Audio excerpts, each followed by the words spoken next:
Nandgaon Aurangabad highway ते माणिकपुंज या रस्त्याच्या निकृष्ट कामाची चौकशी करण्यासाठी आम आदमी पार्टीचे उपजिल्हाध्यक्ष विशाल वडगुले यांनी आजपासून सुरू केलेले उपोषण तहसीलदार उदय कुलकर्णी यांनी लेखी आश्वासन दिल्यानंतर स्थगित करण्यात आले।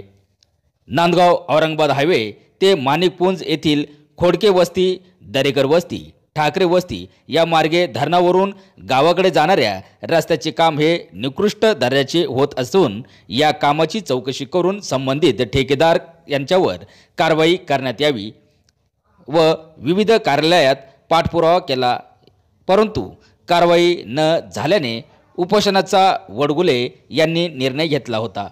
तहसीलदार उदय कुलकर्णी यांनी संबंधित विभागाच्या अधिकाऱ्यांची बैठक घेऊन हा प्रश्न मार्गी लावण्यात येईल असे लेखी आश्वासन दिले की औरंगाबाद हायवे ते माणिकपुंज धरणाच्या लगत चालू असलेल्या रस्त्याचं काम हे अतिशय निकृष्ट दर्जाचं आहे। त्याच पद्धतीनं नांदगाव, मांडवड, हिसवळ आणि बेसगाव हा जो रस्ता होता हा काही कालांतरानं याचं काम चालू झालं होतं, पण 1-1 किलोमीटरचं काम होऊन हा रस्ता अपूर्ण स्वरूपात सोडलेला आहे। रस्ता तर तसं जर बेसगावपर्यंत मंजुरीला असताना हा 1-1, 2-2 किलोमीटर बनून बाकीचा रस्ता कुठे गेला हा एक मोठा प्रश्न आहे। आणि मांडवड जात असताना महापुरुष बाबा येथील भटची पुलाचं जे दुरावस्था झालेली ती अतिशय विकट आहे। कारण ते अपघात वळण असून तिथं त्या भटची पुलावर इतक्या मोठ्या प्रमाणात नासधूस झालेली की तिथं कोणत्याही प्रकारे जीवितहानी होण्याचं संभव आहे।